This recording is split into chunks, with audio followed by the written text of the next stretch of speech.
If it weren't for your chalkboard skin, my fingernails might have made less noise when you were trying to say goodbye. And it's not that your skin was too hard, it just spoke in a language that I couldn't read, and I couldn't always hear you over that itching silence that burst like the tip of a really big pimple that reaches the mirror just in time for us to see each other at our worst. But you can only wake up beside somebody you don't love so many times before you find yourself sleeping in on purpose. Because we always had a back door to our commitments, and we each held the key in our back pockets just in case we needed to get away, and short notice didn't give us much time, and just thinking that you might be pregnant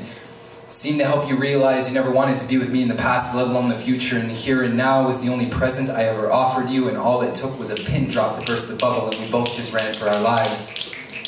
I'm now searching for that spot where hindsight might highlight the exact moment when everything peaked, because I heard the branch break, and rolling downhill must have taken more out of me than I wanted to admit, because just brushing myself off, I've only spread the stains I've collected over the parts I'd once protected, and if I'm going to be honest with myself,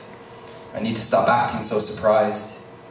I've silently known in the back of my mind that comfort keeps its promises like the tide that gets us by. I think we were together because so many nights would have otherwise been spent alone.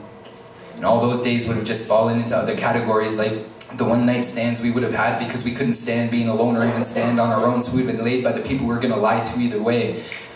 But I found the attic in my mind, where too many boxes gave us too many reasons to hold on to a past kept in pictures like Polaroid steroids. They strengthen our memories to the point of becoming unnatural, and since our connection was mostly physical, we always had a bedroom in the talks we'd had. And the strength of our impatience created the foundations, and we just built from there, and the living room in our hearts became furnished with the furniture we found out in the trash, looking used enough to fool all our friends into thinking we actually owned something together. But the only spark between us was the static of our skin, where friction forgot for us. We flowed forward into faster days. I'm now locked in the cellar of your memories, and you've fallen into the basement of my ambitions, but for a while, we still held on. It was like holding on was the last thing we could still do together.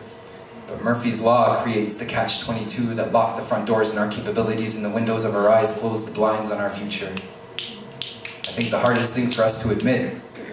is that we just never loved each other enough to create a very good story. So there was a part of us that had given up before we'd even met, and reaching into those limits while peeking over the summit that was once the mountain of our relationship, what we thought we saw was a clear blue sky holding up a single cloud, until we rolled over and saw it was just a cum stain that beads on a brand new sheet.